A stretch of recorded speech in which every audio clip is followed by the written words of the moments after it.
Price lord. ದೇವರ ಅತಿ ಪರಿಶುದ್ಧ ನಾಮಕ್ಕೆ ಸ್ತೋತ್ರವಾಗಲಿ. ಮತ್ತೊಂದು ದಿನವನ್ನು ಕಾಣುವಂತೆ ದೇವರು ನಮಗೆ ಕೃಪೆ ಮಾಡಿದ್ದಕ್ಕಾಗಿ ಸ್ತೋತ್ರ. ಆತನು ಮಾಡಿದೆಲ್ಲ ಉಪಕಾರಗಳಿಗಾಗಿ, ಎಲ್ಲ ಆಶೀರ್ವಾದಗಳಿಗಾಗಿ ನಾನು ದೇವರಿಗೆ ಸ್ತೋತ್ರವನ್ನು, ಮಹಿಮೆಯನ್ನು ಸಲ್ಲಿಸ್ತೇನೆ.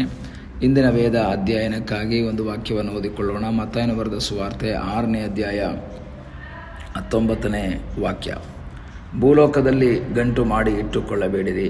ಇಲ್ಲಿ ಅಂತೂ ಅದು ನುಸಿ ಹಿಡಿದು ಕಿಲುಬು ಹತ್ತಿ ಕೆಟ್ಟು ಹೋಗುವುದು. ಇಲ್ಲಿ ಕಳ್ಳರು ಕನ್ನ ಕೊರೆದು ಕದಿಯುವರು. ಆದರೆ ಪರಲೋಕದಲ್ಲಿ ಗಂಟು ಮಾಡಿ ಇಟ್ಟುಕೊಳ್ಳಿರಿ.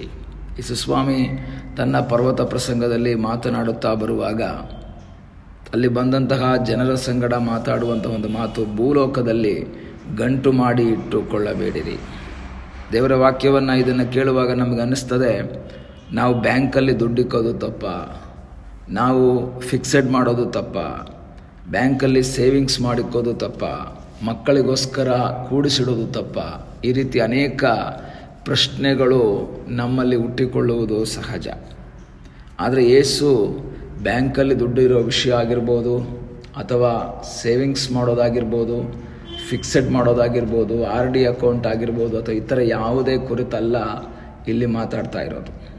ಕೆಲವು ಟೈಮ್ಗಳಲ್ಲಿ ನಮಗೆ ಅನ್ನಿಸ್ತದೆ, ನಾವು ಹಣ ಇಟ್ಕೊಳ್ಳೋದು ಬಹಳ ಒಳ್ಳೆಯದು, ಅದು ಒಳ್ಳೆಯ ಕಾರ್ಯನೇ, ಅದು ತಪ್ಪಲ್ಲ.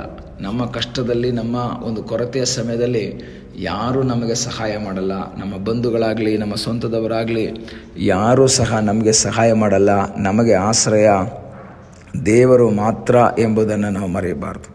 ದೇವರು ಮಾತ್ರವೇ ನಮಗೆ ಆಶ್ರಯವಾಗಿರುವಂಥದ್ದು. ಹಾಗಾದರೆ ಯೇಸು ಇದನ್ನು ಹೇಳುವುದರ ಅರ್ಥ ಏನು?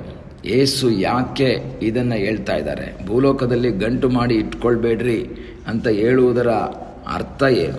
ಅದರ ಅರ್ಥ, ಈ ಲೋಕದಲ್ಲಿ ಗಂಟಿದ್ರೆ, ನಾವು ಕೆಳಗಿನ ವಾಕ್ಯಗಳಲ್ಲಿ 21ನೇ ವಾಕ್ಯದಲ್ಲಿ ಓದ್ತೇವೆ, ನಿನ್ನ ಗಂಟು ಇದ್ದಲ್ಲಿಯೇ ನಿನ್ನ ಮನಸ್ಸು ಇರುವುದಷ್ಟೇ. ನಾವು ಒಂದು ವೇಳೆ ನಮ್ಮ ಜೀವಿತದಲ್ಲಿ ನಾವು ಈ ಬೆಂಗಳೂರಲ್ಲಿ ಅಥವಾ ಇಲ್ಲೆಲ್ಲೋ ವಾಸ ಮಾಡುವಂತಹ ವ್ಯಕ್ತಿಗಳು ಬೇರೊಂದು ಕಡೆಗೆ ಹೋದರೆ, ಮನೆಯಲ್ಲಿ ಏನಾದರೂ ಅಮೂಲ್ಯವಾದ ವಸ್ತುವನ್ನು ಇಟ್ಟಿದ್ರೆ ನಮ್ಮ ಮನಸ್ಸೆಲ್ಲ ಇಲ್ಲೇ ಇರ್ತದೆ. ಏನಾಯಿತೋ, ಕಳ್ಳರು ಬಂದರು, ನುಗ್ಗಿದ್ರೋ, ತಗೊಂಡೋದ್ರೋ, ಹೀಗೆ ಅನೇಕ ರೀತಿಯ ಒಂದು ಗೊಂದಲಗಳು ನಮ್ಮ ಜೀವಿತದಲ್ಲಿ ಉಂಟಾಗ್ತದೆ. ಯಾಕೆಂದರೆ ನಮ್ಮ ಒಂದು ವಸ್ತುವನ್ನು ನಾವು ಅಲ್ಲಿ ಇಟ್ಟಿದ್ದೀವಿ, ಅಮೂಲ್ಯವಾದ ವಸ್ತುವನ್ನು ನಾವು ಅಲ್ಲಿ ಇಟ್ಟಿದ್ದೀವಿ. ಆದ್ದರಿಂದ ನಮ್ಮ ಮನಸ್ಸೆಲ್ಲ ಅಲ್ಲೇ ಇರ್ತದೆ. ಆದರೆ ಯೇಸುಸ್ವಾಮಿ ಹೇಳ್ತಾರೆ, ನೀವು ಈ ರೀತಿಯಲ್ಲಿ ಭೂಲೋಕದಲ್ಲಿ ಗಂಟು ಮಾಡಿಟ್ರೆ, ಆಸ್ತಿಯನ್ನು ಮಾಡಿಟ್ರೆ, ನಿಮ್ಮ ಮನಸ್ಸೆಲ್ಲ ಇಲ್ಲೇ ಇರ್ತದೆ. ಯಾಕೆ ಅಂತ ಹೇಳಿದ್ರೆ, ನಾವು ಈ ಲೋಕದವರಲ್ಲ. ಅಬ್ರಹಾಮನ ಕುರಿತಾಗಿ ನಾವು ಕಲಿಬೇಕಾದ್ರೆ, ಅಬ್ರಹಾಮನು ಬಹು ದೊಡ್ಡ ಶ್ರೀಮಂತನಾಗಿದ್ದಂತಹ ವ್ಯಕ್ತಿಯಾಗಿದ್ದನು.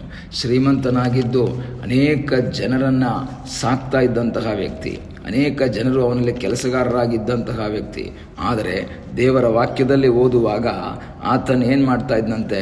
ದೇವರ ವಾಕ್ಯದಲ್ಲಿ ಇಬ್ರಿಯ 11ನೇ ಅಧ್ಯಾಯ 9ನೇ ವಾಕ್ಯವನ್ನು ಓದಬೇಕಾದ್ರೆ ಗೊತ್ತಾಗುತ್ತೆ. ನಂಬಿಕೆಯಿಂದಲೇ ಅವನು ವಾಗ್ದತ್ತ ದೇಶಕ್ಕೆ ಬಂದಾಗ ಅಲ್ಲಿ ಅನ್ಯ ದೇಶದವನಂತೆ, ದೇಶದಲ್ಲಿ ಇದ್ದವನಂತೆ ಡೇರೆಗಳಲ್ಲಿ ಇದ್ದುಕೊಂಡು ಪ್ರವಾಸಿಯಾಗಿ ಬದುಕಿದನು. ಒಂದು ಮನೆ ಕಟ್ಕೊಳ್ಳೋದಕ್ಕೆ ಸಾಧ್ಯವಿಲ್ಲದವನಾಗಿರಲಿಲ್ಲ, ದುಡ್ಡಿಲ್ಲದವನಾಗಿರಲಿಲ್ಲ ಅವನು.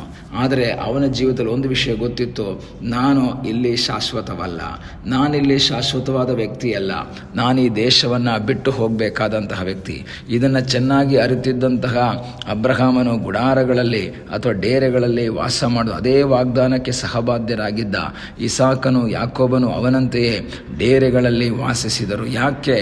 ಮನೆ ಕಟ್ಟೋಕ್ಕೆ ದುಡ್ಡಿದ್ರೂ ಸಹ, ಸೆಟಲ್ ಆಗೋದಕ್ಕೆ ಸಾಧ್ಯವಿದ್ರೂ ಸಹ ಯಾಕದನ್ನು ಮಾಡಲಿಲ್ಲ? 10ನೇ ವಾಕ್ಯ ಹೇಳ್ತದೆ, ಯಾಕಂದರೆ ಅವನು ಶಾಶ್ವತವಾದ ಅಸ್ತಿವಾರಗಳುಳ್ಳ ಪಟ್ಟಣವನ್ನು, ಅಂದರೆ ದೇವರು ಸಂಕಲ್ಪಿಸಿ ನಿರ್ಮಿಸಿದ ಪಟ್ಟಣವನ್ನು ಎದುರು ನೋಡ್ತಾ ಇದ್ರು. ಅಬ್ರಹಾಮನ ಒಂದು ಗುರಿನೇ ಬೇರೆಯಾಗಿತ್ತು, ಅಬ್ರಹಾಮನ ಆಸೆನೇ ಬೇರೆಯಾಗಿತ್ತು. ಆದ್ದರಿಂದ ಅವನು ಡೇರೆಗಳಲ್ಲಿ ವಾಸ ಮಾಡ್ದ, ಪ್ರವಾಸಿಯಾಗಿ ಬದುಕದ ಎಂಬುದಾಗಿ ವಾಕ್ಯ ಹೇಳ್ತದೆ. ಯೇಸು ಇಲ್ಲಿ ಹೇಳೋದ್ರ ಅರ್ಥ ಏನು ಅಂದರೆ, ನೀವು ಮನೆ ಕಟ್ಕೋಬೇಡಿ ಅಂತನೋ, ದುಡ್ಡು ಸೇವ್ ಮಾಡಬೇಡಿ ಅಂತ ಯೇಸುಸ್ವಾಮಿ ಹೇಳ್ತಾ ಇಲ್ಲ. ನಾನು ಆ ವಾಕ್ಯದ ಆಧಾರದಲ್ಲಿ ನಾನು ಅದನ್ನು ಹೇಳ್ತಾ ಇಲ್ಲ. ನಿಮಗೆ ಹಣ ಇದೆಯಾ, ನೀವು ಸೇವ್ ಮಾಡಿ. ನಿಮಗೆ ಹಣ ಇದೆಯಾ, ಸೈಟ್ ಇದೆಯಾ, ಸೈಟ್ ತಗೊಳ್ಳಿ. ಇಲ್ವಾ, ಸೈಟ್ ಇದ್ದರೆ ಮನೆ ಕಟ್ಟಿ ಸಂತೋಷ. ಆದರೆ ಒಂದು ವಿಷಯ ತಿಳ್ಕೊಳ್ಬೇಕು, ನಾನು ಇಲ್ಲಿ ಶಾಶ್ವತವಲ್ಲ. ಇವತ್ತಲ್ಲ ನಾಳೆ ನಮ್ಮ ಕರ್ತನಾದ ಯೇಸು ಸ್ವಾಮಿ ಬರುವಾಗ ಆತನೊಂದಿಗೆ ನಾನು ಹೋಗಬೇಕು ಎಂಬ ಒಂದು ಮನೋಭಾವ ನಮ್ಮಲ್ಲಿ ಉಂಟಾಗಬೇಕು.